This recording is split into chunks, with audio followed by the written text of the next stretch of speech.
Assalamualaikum warahmatullahi wabarakatuh. Izin memperkenalkan diri. Nama saya Dea Paulina, NPM 23759009. Di sini saya akan menjelaskan materi tentang dasar-dasar Linux.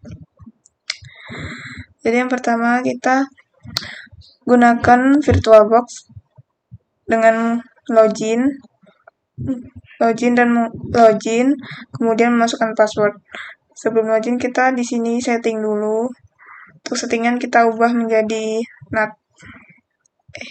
bridge. Setelah itu di sini kita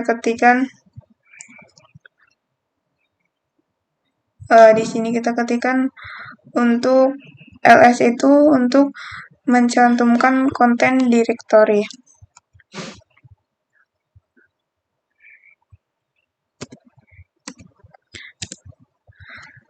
Setelah itu pwd untuk menampilkan path directory kerja saat ini.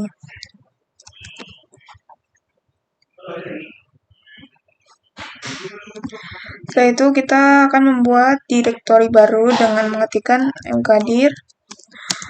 Kita bebas menggunakan nama apa saja. Di sini saya menggunakan nama saya. Kemudian enter. Setelah itu kita cek dengan menggunakan ls. Enter. Nah, di sini sudah muncul namanya. Kemudian di sini jika ingin mengubah directory kita ketikkan cd.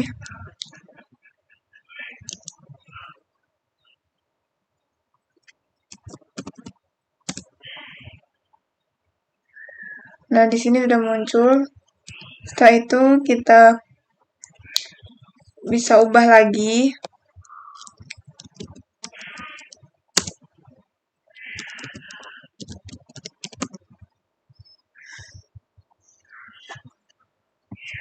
Enter.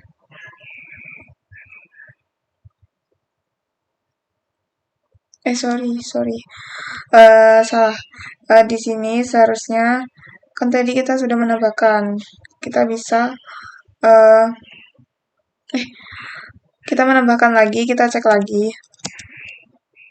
Terus di sini kita bisa menghapus directory file.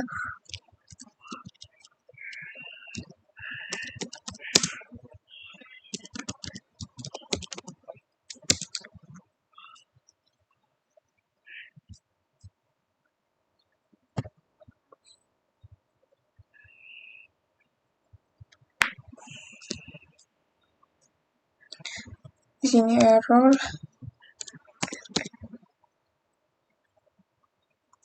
rmdir. Enter. Kita cek. Sini sudah terhapus. Kemudian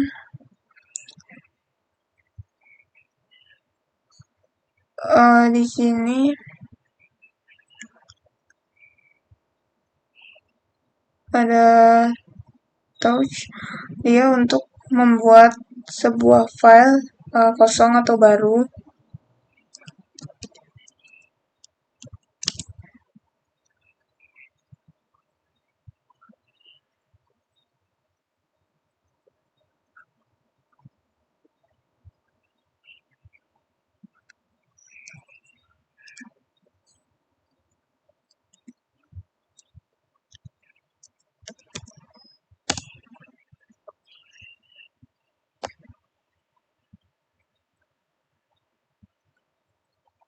Kemudian ada file.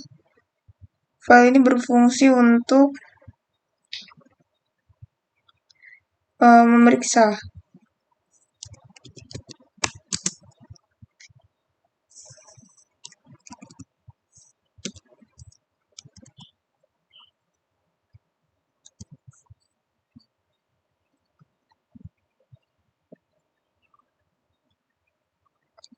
Selanjutnya kita ke zip itu untuk membuat dan zip dan unzip untuk membuat dan mengekstrak arsip zip.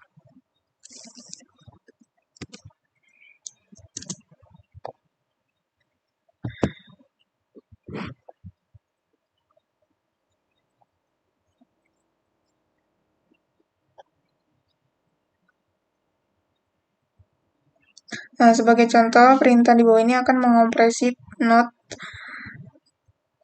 txt menjadi arsip.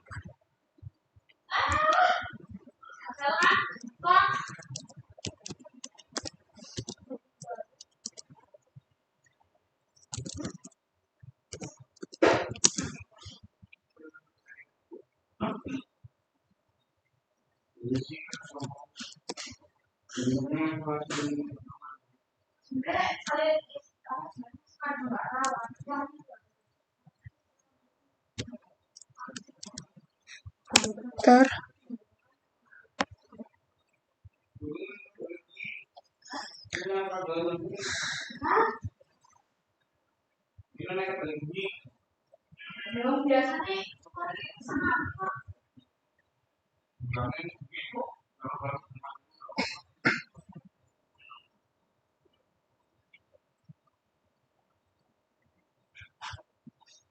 kemudian datar itu untuk mengarsipkan file tanpa kompresi dalam format tar.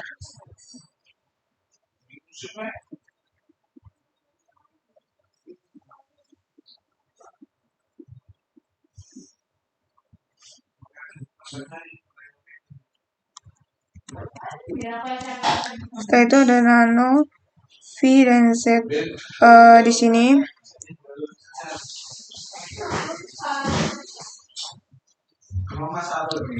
nano ini berfungsi sebagai mengedit file dengan editor teks.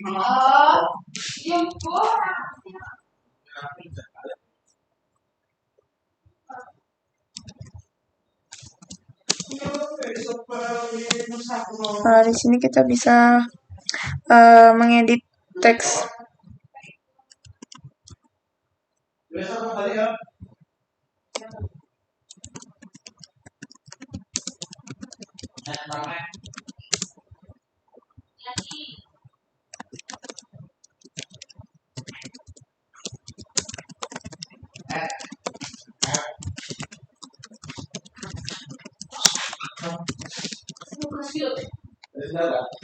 Di sini sudah mengetikkan teks yang Anda inginkan, kemudian Ctrl X,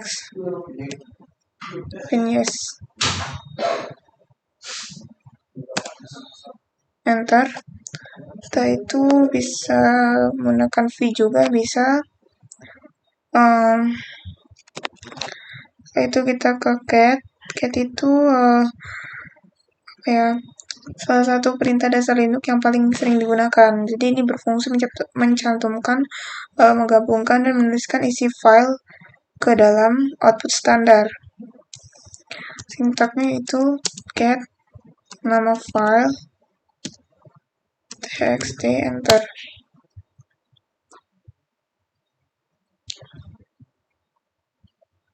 Setelah itu ada grep. Di sini grep itu memungkinkan Anda menemukan sebuah kata dengan melakukan pencarian dalam isi suatu file. Contohnya ini untuk menampilkan baris yang mengandung kata blue dalam file notepad txt. Di sini ada masukkan grep blue notepad txt.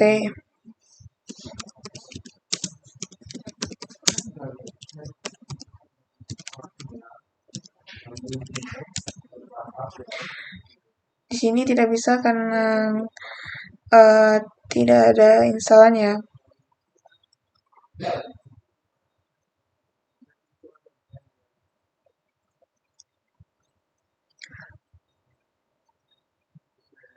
Itu ada head, itu adalah head itu menampilkan 10 baris pertama dalam file teks atau data yang dipipe di command line interface. Untuk sintaknya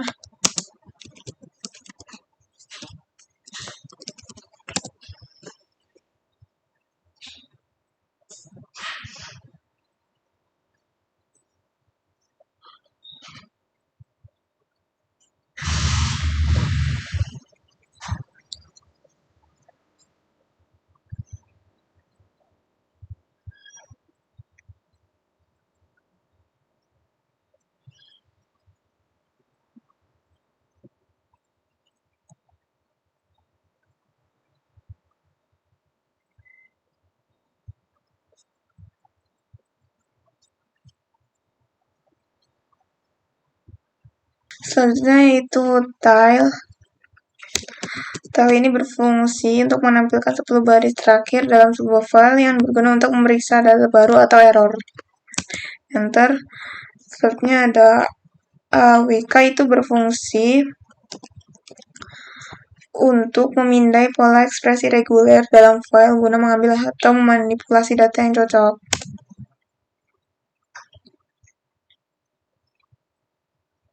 Selanjutnya itu sort. Sort itu berfungsi untuk mengurutkan ulang baris dalam file menggunakan urutan tertentu. Komen itu bisa tidak mengubah file asli dan hanya menampilkan hasilnya sebagai output.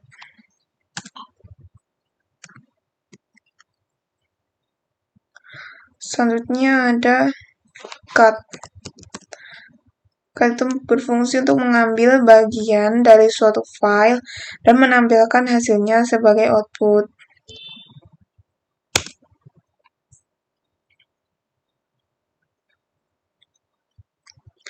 Selanjutnya ada div. Div itu berfungsi membandingkan isi dari dua file dan mencantumkan perbedaannya.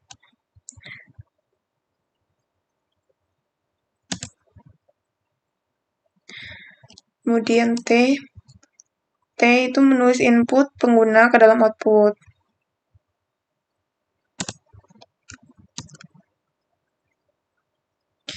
Kemudian ada locate. Locate ini memungkinkan Anda menemukan file dalam sistem database. Selanjutnya ada find. Find ini untuk mencari file dalam direktori tertentu.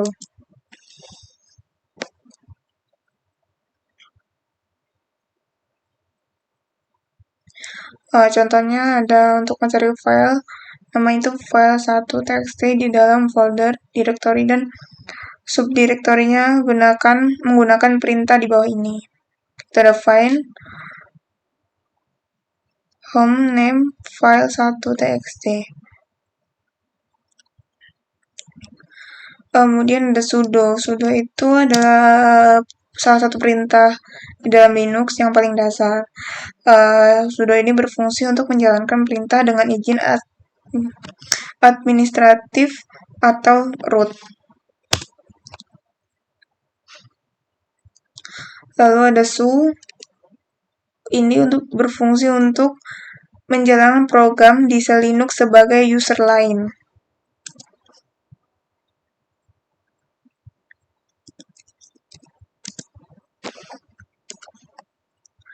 Selanjutnya ada chmod.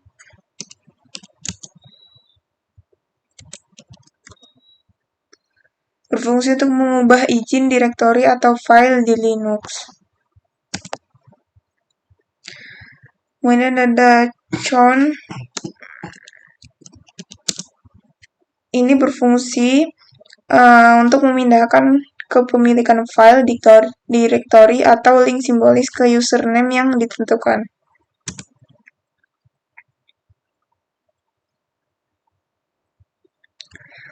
Selanjutnya ada userret.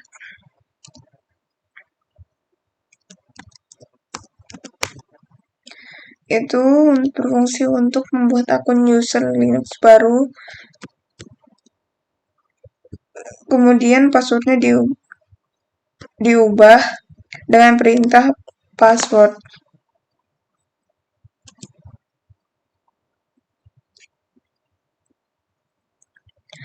Selanjutnya ada df untuk mengecek penggunaan disk Linux.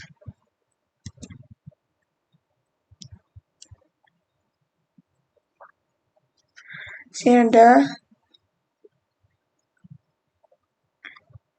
Selanjutnya ada do untuk mengecek penggunaan ruang penyimpanan yang digunakan oleh file atau direktori. Ada 8. Kemudian ada top.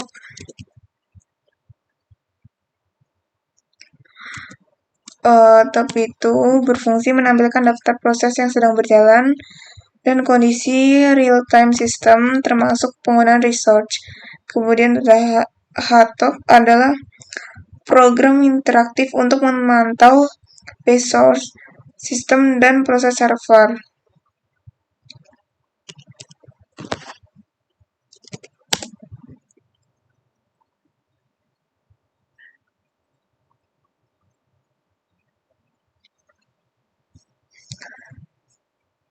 Untuk opsi yang ini ada D, menampilkan penundaan per setiap update dalam per 10 detik. C, mengaktifkan mode monokrom. H, menampilkan pesan bantuan dan keluar.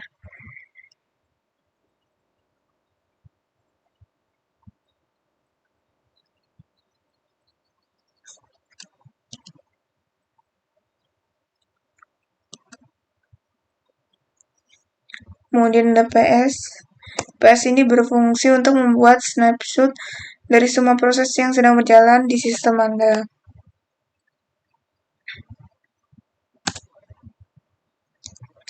Kemudian ada uname atau Unix name, menampilkan informasi tentang perangkat Anda termasuk hardware, nama sistem, dan kernel Linux.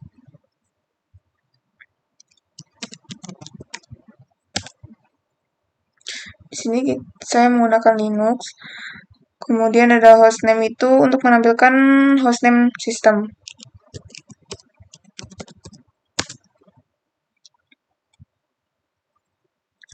Kemudian ada time untuk menghitung waktu eksekusi perintah. Lalu ada sistem CTL, itu mengelola layanan yang terinstal di sistem operasi Linux.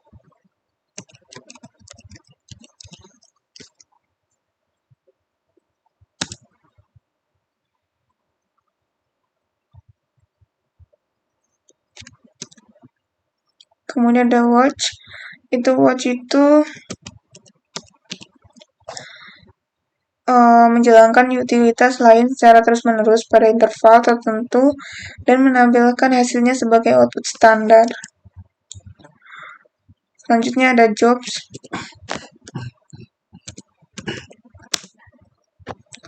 Jobs itu fungsinya untuk menampilkan proses yang sedang berjalan di sel beserta statusnya.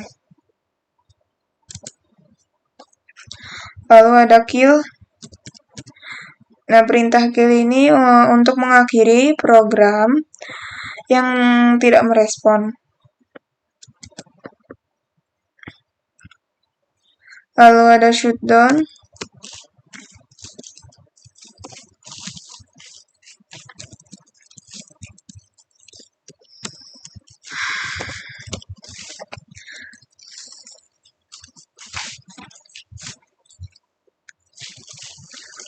Untuk shutdown ini fungsinya untuk memungkinkan atau mematikan atau memulai ulang sistem pada waktu tertentu. Lalu ada ping. Ping ini perintah ping ini berfungsi sebagai memeriksa apakah jaringan atau server bisa dijangkau yang berguna untuk mengatasi masalah koneksi. Lalu ada widget, berfungsi untuk mengunduh file dari internet menggunakan protokol HTTP, HTTPS, atau FTP. Lalu ada curl. Ini berfungsi untuk mentransfer data antar server.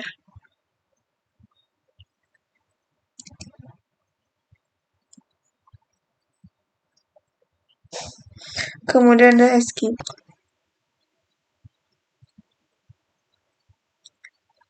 Selanjutnya ada SKP.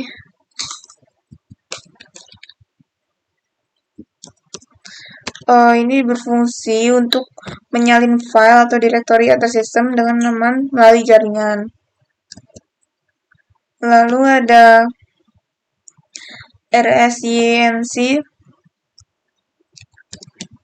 berfungsi untuk menyinkronkan file atau folder di antara dua tujuan untuk memastikan keduanya itu memiliki konten yang sama. Lalu ada ifconfig. Ini berfungsi untuk mencantumkan atau mengonfigurasi antarmuka jaringan sistem. Kemudian ada netstart. berfungsi untuk menampilkan informasi jaringan sistem seperti soket atau routing. Sintaknya adalah nested. Lalu ada trace route. Ini berfungsi untuk memantau jalur paket saat berpindah ke host lain melalui jaringan. Kemudian ada NSLookup.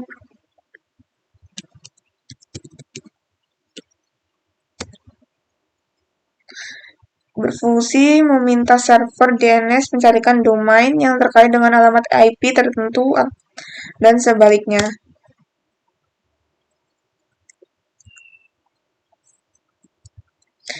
Selanjutnya ada dig, itu berfungsi mengumpulkan data DNS dari sebuah domain.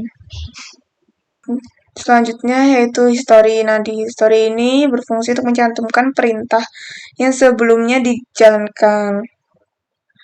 Lalu ada man, itu menyediakan panduan untuk setiap utilitas terminal Linux, termasuk nama, deskripsi, dan opsinya. Kemudian ada echo. Echo ini menampilkan baris teks sebagai output standar. Sintaknya itu ada echo, opsinya, kemudian string.